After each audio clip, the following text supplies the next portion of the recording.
start, but let's get to it.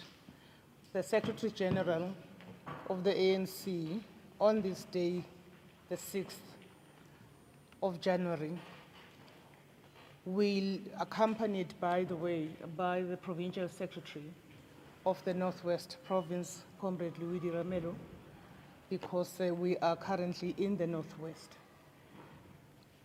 Also accompanied, I am accompanied by the provincial spokesperson of the ANC. We are not coming here to discuss matters that pertain to January 8. We will be doing that in detail on Thursday at a walkabout at the stadium where the SG will address members of the media on our state of readiness.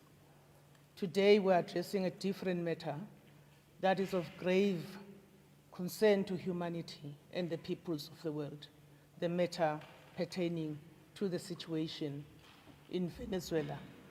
I will then call on the SG to read out our statement, after which we will take questions. Comrade SG.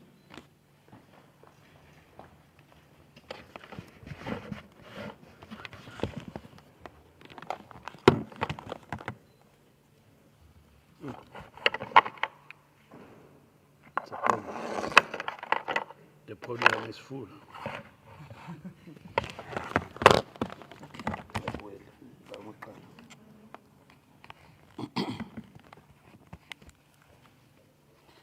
Thank you very much, ladies and gentlemen of the media, Comrade Mahlengi, and the provincial spokesperson, the provincial secretary, Comrade Louis Ramelo, ladies and gentlemen of the media, compliments of the new year to all of you.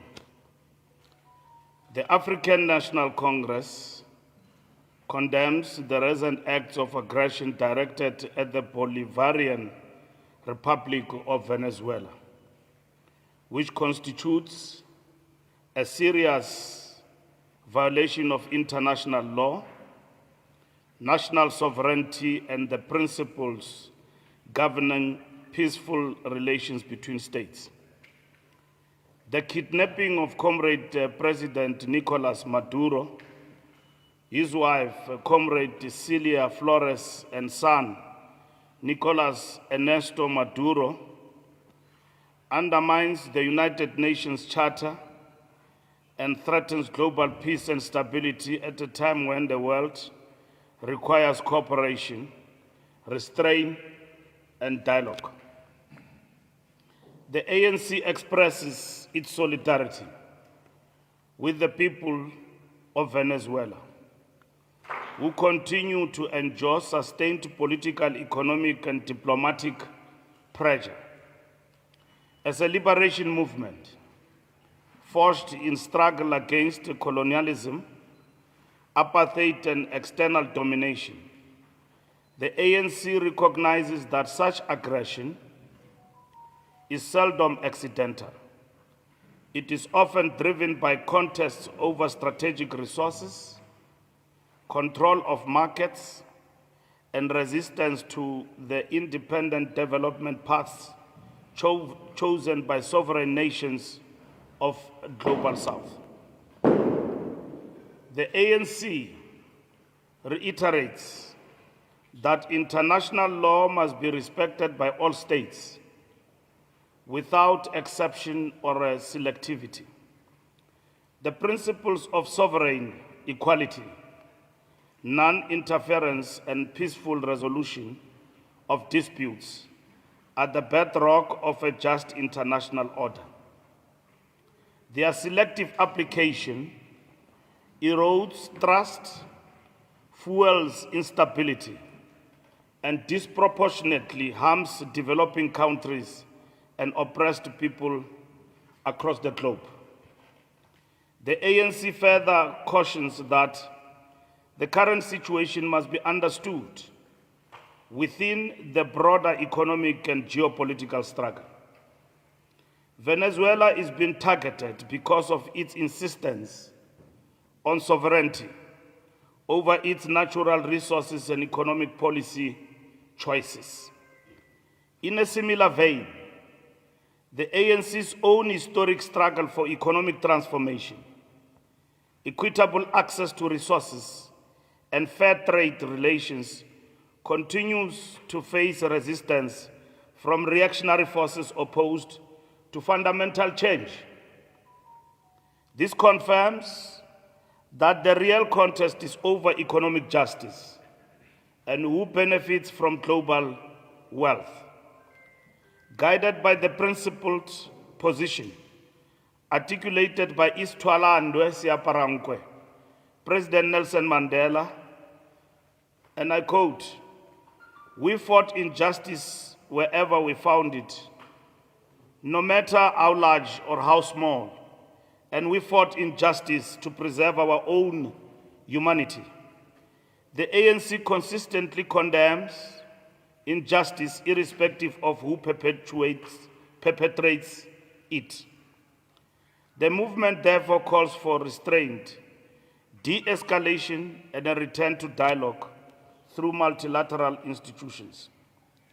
The ANC urges the United Nations and the UN Security Council to act swiftly and decisively to uphold international law, prevent further escalation and a humanitarian crisis, and ensure protection of civilian lives.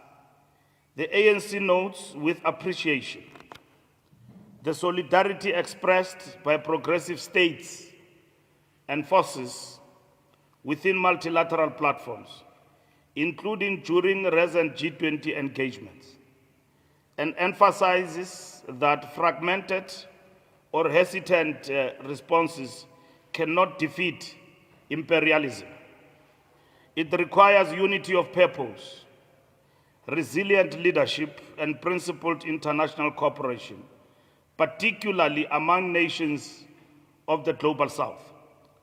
The ANC further calls on peace-loving people in our country, across the continent, and around the world, including within the United States, to call for the immediate and unconditional release of President Maduro and his wife, Comrade Celia Flores. The world must reject all actions that undermine democracy, international law, and human dignity. The devastating humanitarian consequences of war, sanctions, and economic coercion must remain central to the conscience of the global community. The ANC reaffirms its commitment to a just, multipolar, and rules-based international order, grounded in the equality between nations, respected for sovereignty, and solidarity among peoples. The interdependence of nations demands cooperation rather than confrontation, and development rather than domination.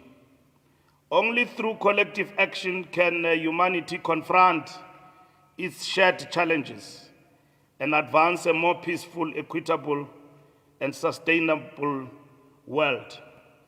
Our understanding of what has happened to Venezuela as the African National Congress can be summed up as nothing else but imperialist aggression. And the United States and the Trump administration, in particular, imposing itself as the world policeman. The Freedom Charter correctly states, "There shall be peace and friendship. Let all people who love their people and their country now say, as we say, these freedoms we will fight for, side by side, throughout our lives, until we have won our liberty." To this extent, we have resolved to work with all the progressive forces in our country and mobilize against the American imperialist aggression, including against our own country. Folding arms, looking on, and doing nothing will mean that we have abandoned the cause of fighting for justice. I thank you.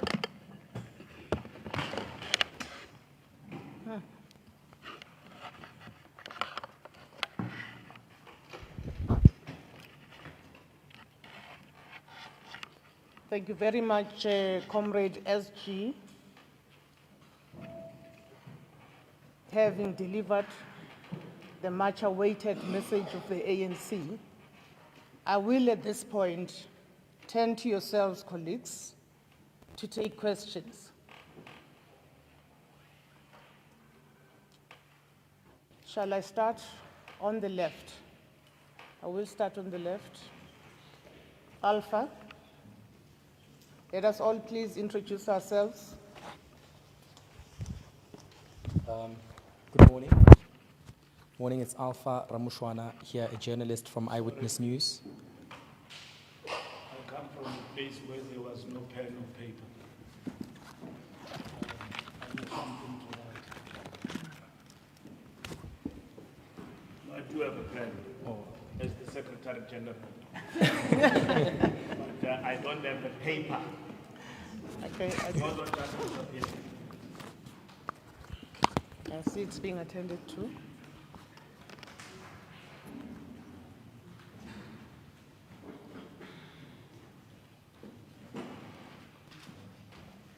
Thank you. Sorry about that. Thank you. Alpha Ramushwana here, a journalist at Eyewitness News. So, Mr. Malula, clearly Donald Trump is trigger happy and From? Eyewitness News. Okay. Clearly Donald Trump is trigger happy and has said in media interviews that Venezuela is not his only target. He's mentioned that Mexico and Cuba are up next on his list. I want to know, it's not a secret that South Africa and the USA are enemies right now, according to Donald Trump. Is South Africa's defenses ready to handle or accept any eventuality when it comes to the United States? We've seen Maduro has been captured. We can't lie and say, you know, the same can't happen in South Africa. Do you think our defenses are ready for any eventuality? Thanks. Thank you, Alpha. Ule? Oh yeah, Puleli Treaty Jones, ENCA, Secretary General. Our first question, is the ANC set to engage the Government of National Unity partners, including the Freedom Front Plus? We've heard or seen the statements by Dr. Corné Mulder in which he welcomes what the US has done in Venezuela. That's one. Two, veto power is the authority to unilaterally stop a proposed action. What kind of swift action are you hoping to see from the United Nations Security Council? Given the fact that what like Alpha, my colleague, is saying, we know that Trump wants to also target Greenland as well. So what kind of swift action are you hoping to see? Yeah, thank you. Thank you, ENCA. I proceed to Newsroom Africa. Thank you, Ms. Matling. Junior Kumalo from Newsroom Africa. Firstly, SG, the US has characterized this invasion of Venezuela as a legitimate law enforcement process, basically. So from your statement, can we take it to say that the ANC does not believe this? And secondly, has there been any engagement? I know that the ANC has received a briefing from the International Relations Minister. Has there been any engagement between South Africa and Washington? And then another issue that was raised yesterday when we were speaking to some of the members of the NEC, they seem to wish that the ANC or South Africa as a whole would take the matter to the International Court of Justice. Is this something that the ANC and the South African government are considering? And just to add on what Alpha and Pule spoke about, the tensions between South Africa and the US, this stance that is being taken by the ANC, do you think that it's going to cause further tensions between the two countries? And is there any fear that there might be any retaliation from the US? Thank you. Thank you very much. Is there anybody there to the left of the room? Okay, don't see anyone. Anybody to the right? No one. I will then at this stage ask the SG to tackle those questions.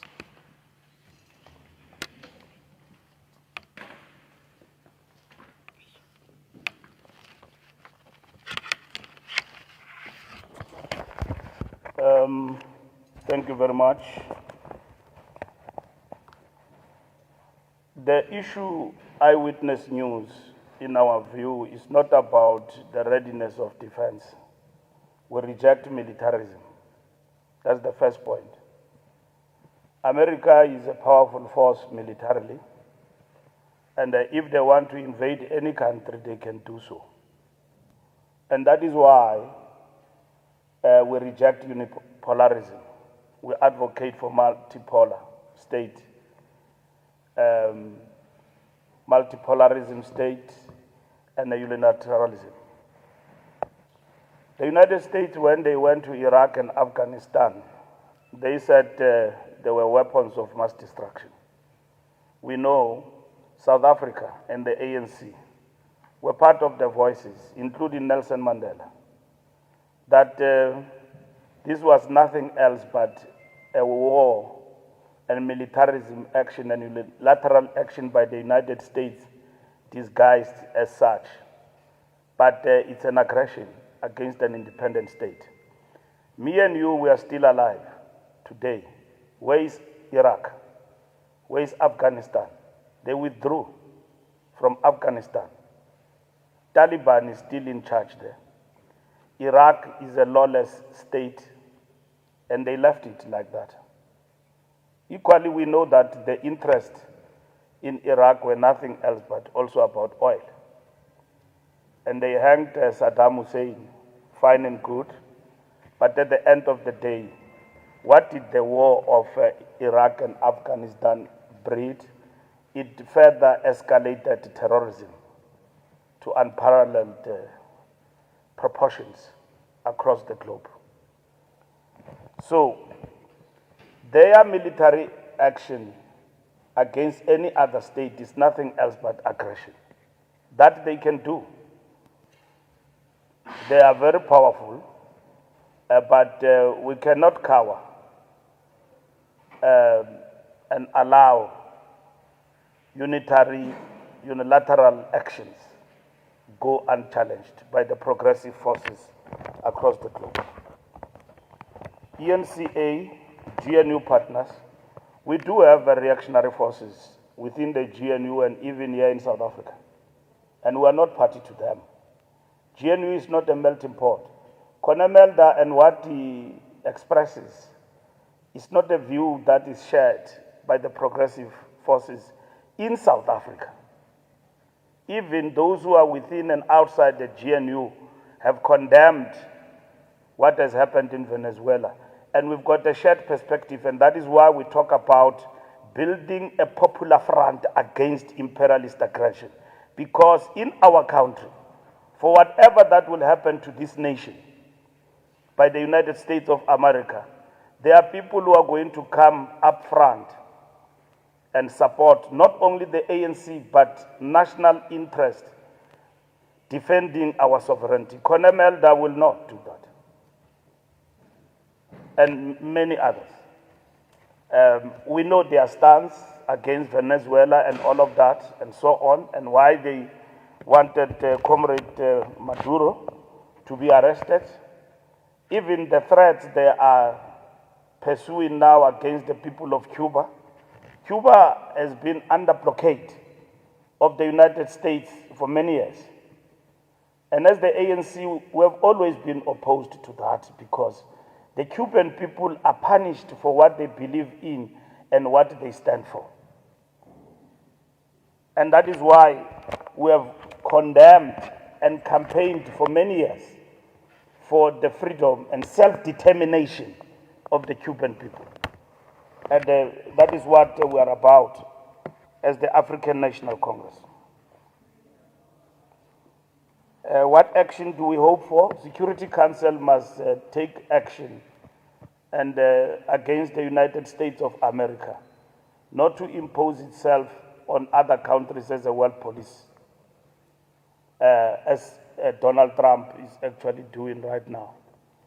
We are dealing with a person who decides the fate of countries, like countries are banana republics.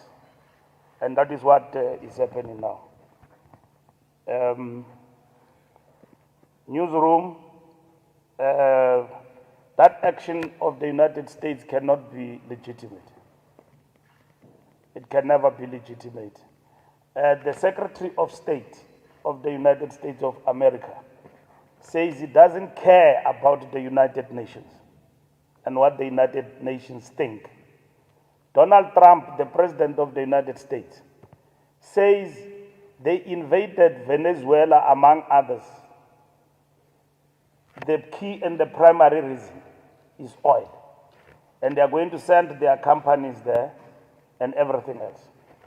And then they will distribute that oil as they wish to everybody. And therefore, they impose a regime change in Venezuela.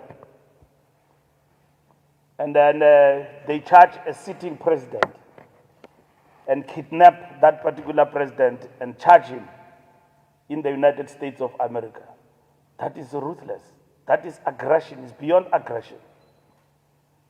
And therefore, you want us to keep quiet when we see such an injustice being meted upon a people.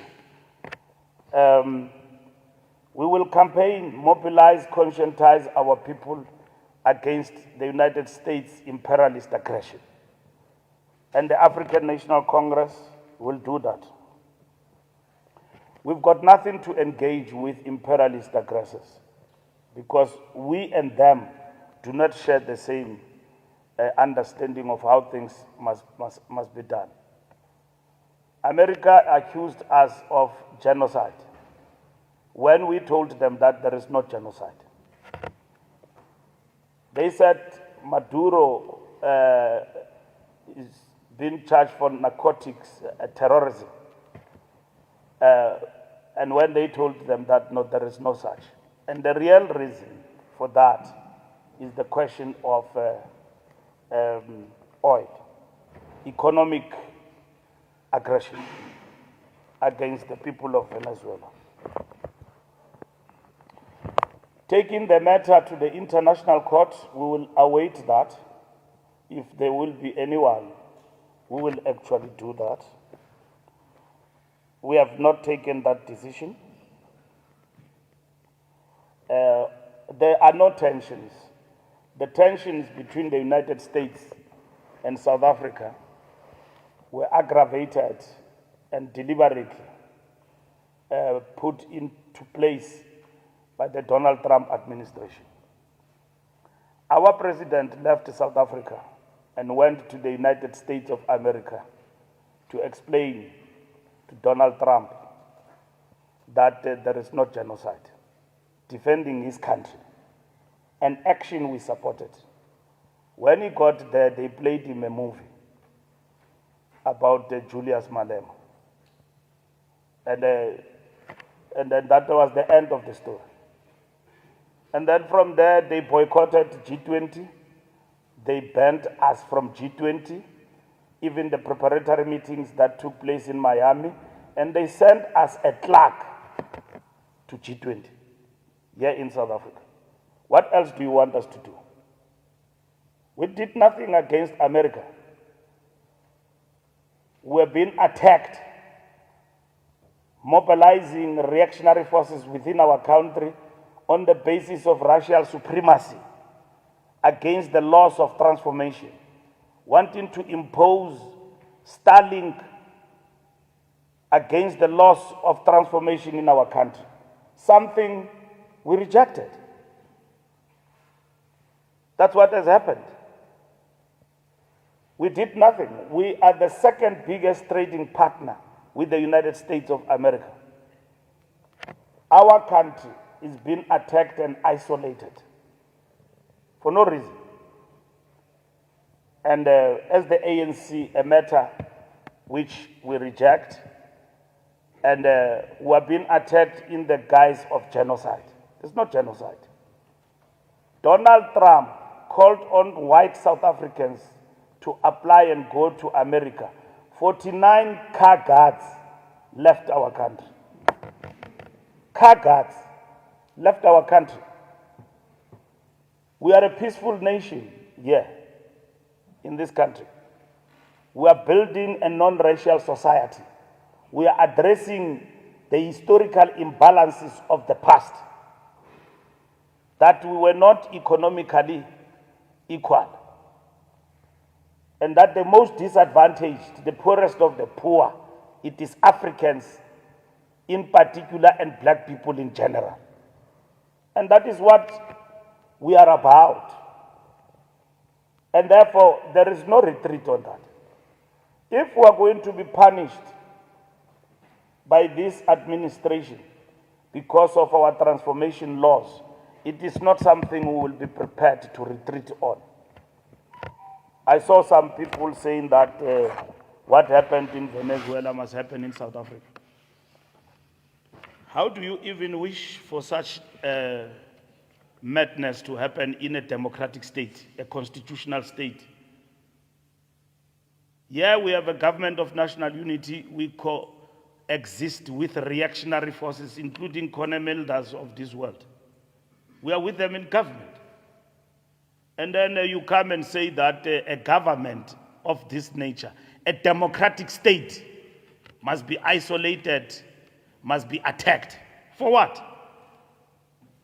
For what?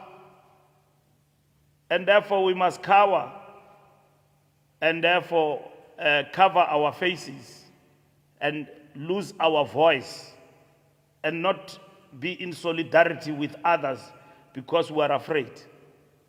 Even with Russia, we never took sides. Our president traveled 10 hours to Ukraine and left Ukraine and went to Russia.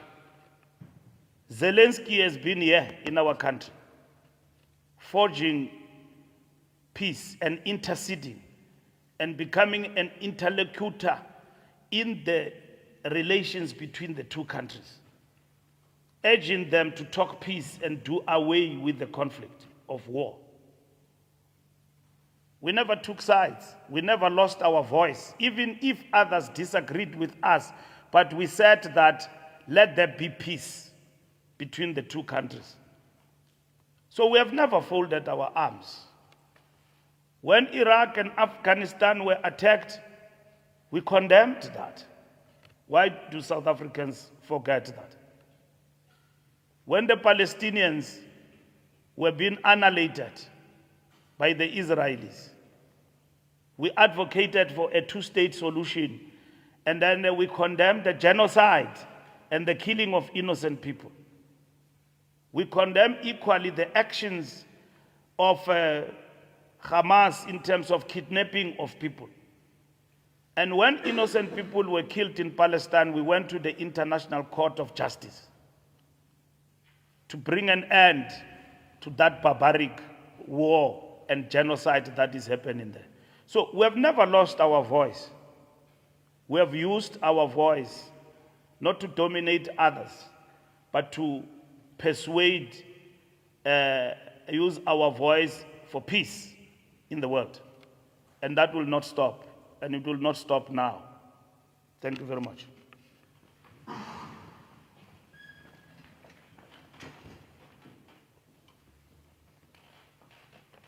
Thank you, SG. I think that does it with this briefing, which in fact, the statement that is referred to, we officially are naming it the message of the ANC. Thank you very much, colleagues. We are adjourned. Humble request, when you might sound just a summary, please. Please, SG.